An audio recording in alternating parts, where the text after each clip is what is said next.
Well, hello from Long Rock. I'm in my hotel room and I'm just about ready to go. I have all my stuff, my day pack in front of me. I'm gonna catch the bus to the train in Penzance and then the train in Penzance to a train in Exeter, and then a train in Exeter, a train in Barnstaple, and then from Barnstaple I'm gonna take a bus to Ilfracombe, and that's gonna be my day. So travel day coming up. I don't know if I ever showed you, but this is the outside, the Mount View Hotel. There's a little like restaurant-y, like they just do breakfast there. And then that's the pub. And then those are the rooms. There's like 5 rooms. Mine was like right over there. Last year I stayed in that one. So yeah, super cute, very chill. The bus stop is literally right here. So very convenient.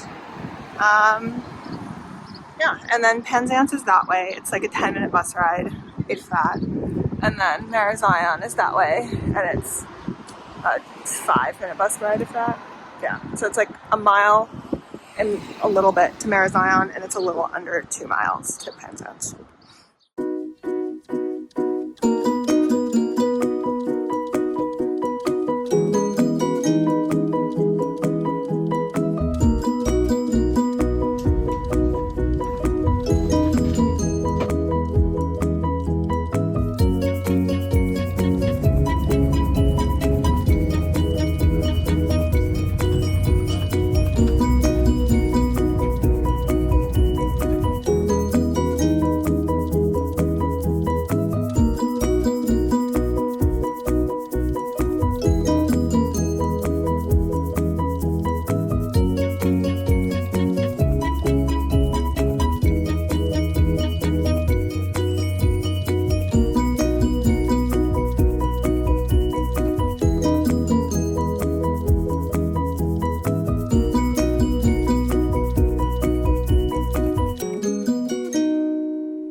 Well, I made it to Ilfracombe.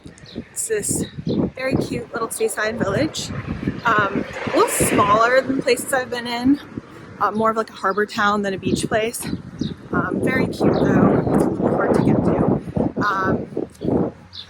The buses are like, one thing is printed online and then one thing is like what the actual situation is. So I ended up getting on the wrong bus that online said was the right bus. Yeah, anyway, I found my way. A bus driver helped. It was very nice. And I just got into town, checked into my accommodation. Now I'm walking to the grocery store because there's a kitchen where I'm staying. So figured after eating at the pub for the last week, this would be, cooking for myself would probably be a healthy change. Although I am sad to say goodbye to my old man friends. That's one of the reasons I go to that pub in Cornwall, is that the little pub downstairs is run by this character, true character, I swear. Apparently he used to be a deep sea fisherman back in the day, but now he's the bartender. And there's like all his friends come and just hang out and known each other for like decades. And they're just real characters, and they've decided that I'm one of their own. And yeah, so it's just kind of hilarious that this is what I did for a week last year and this year, just hang out with like 70-year-old men. Yeah, but it was good. So off to the grocery store. Okay, I got my groceries for the next hopefully 5 days. I was kind of panic shopping, so I don't actually know what I got. Hopefully it'll turn into food. But I was at it was like the closest thing to where I'm staying, and there's not that much choice if you've ever been to a Little. So, and this is a small one at that. So it was sort of like, if you want X thing, you have one type that you can have. So they didn't have a lot of what I actually wanted. Like I usually do peanut butter and jelly sandwiches when I hike because I know they won't go bad, and I can put them in my little squeeze bottles and make them on the trail, which makes them more palatable. But the peanut butter they had was like not the right kind to put in the squeeze jar. So I was like, okay, I can do the like shelf-stable tuna, but they didn't have like the ready-made shelf-stable tuna. So I bought cheese and a bunch of vegetables and some wraps. So that's gonna be lunch. We'll see how I like it.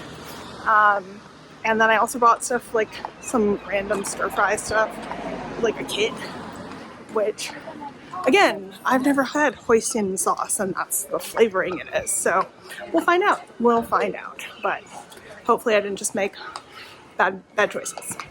So I think I'm just gonna go back to my accommodation, make dinner, and I'm planning to do this like pretty crazy big hike tomorrow.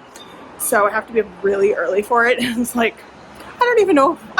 We're gonna see what happens. We're gonna see what happens.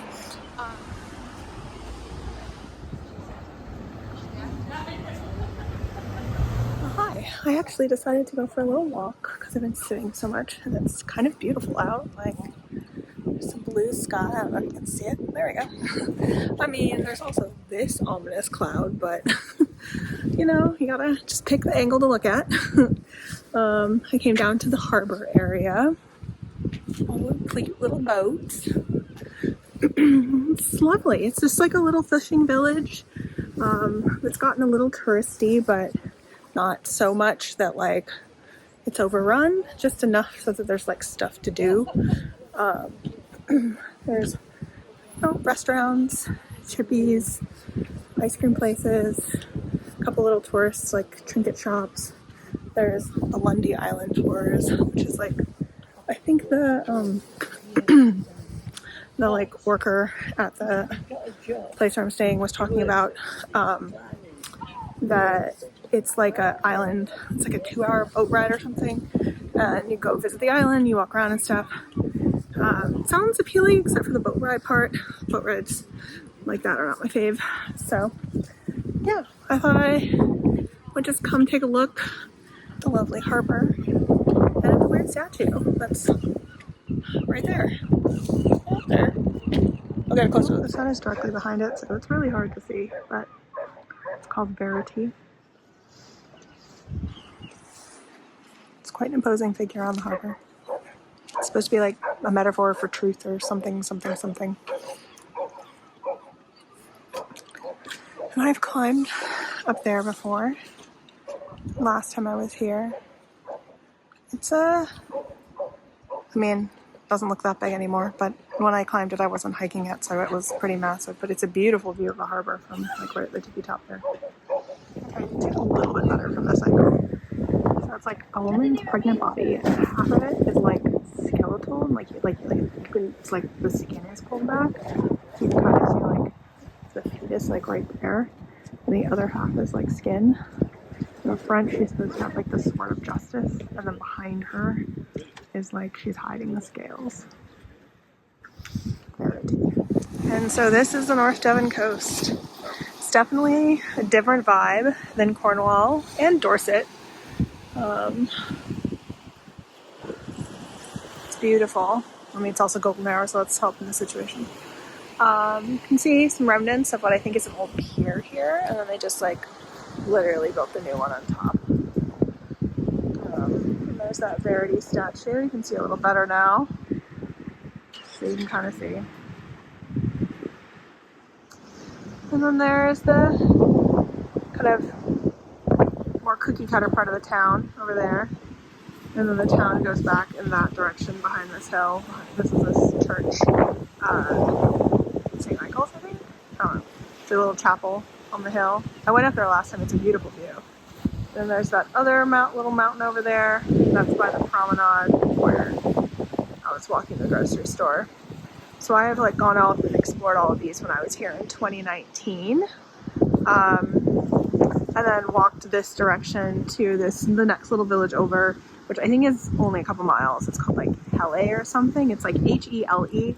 I would pronounce it Hele. Not sure if they do here. And I also walked the other direction. So past the chapel, past the other little mountain there, and that direction to this beach called Lee Beaches. And I think it's maybe about 5 miles or so. So that was the extent of my walking back in 2019.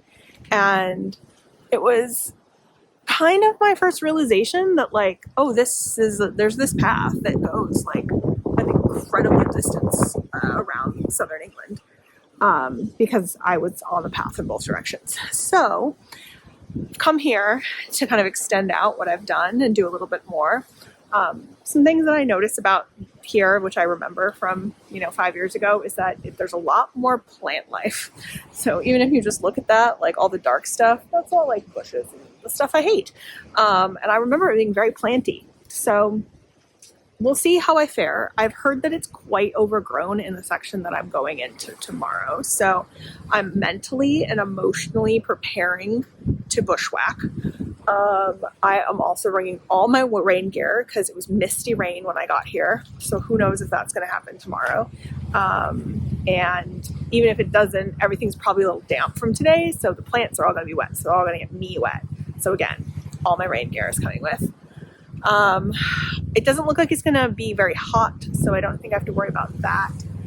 So I'm going to dress more for cold weather than warm weather, but I think I'm as ready as I can be. I'm going to be going backwards from what people normally do. So normally you start at Minehead, which is further north from here, and you just work your way kind of southwest until you get to Land's End, and then you cut across, which is what I just did. So you get to Lizard, and then you start going northeast until you hit Poole, or I guess the ferry after Swanage. So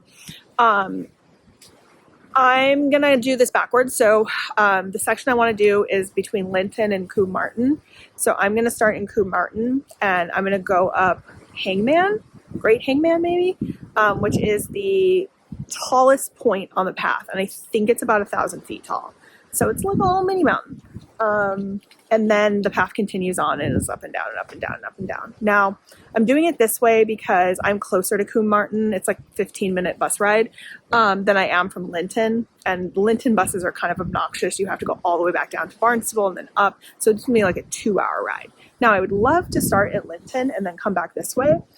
But that would mean I would have less time to do the walk, because the time between when the first bus would drop me off in Linton and the last bus could pick me up from Coombe Martin is only about 6 hours. And there's no way I can do 14 miles with what is, according to my app, 3,500 feet of elevation gain total.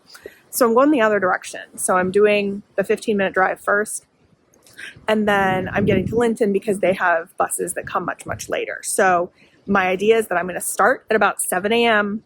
and I have to be done by 6:20 p.m. And if I can't do it in like 11 hours, I can't do it. So I think I can do it in less than 11 hours. So that's going to be my quest for tomorrow. So tune in then to see what happens.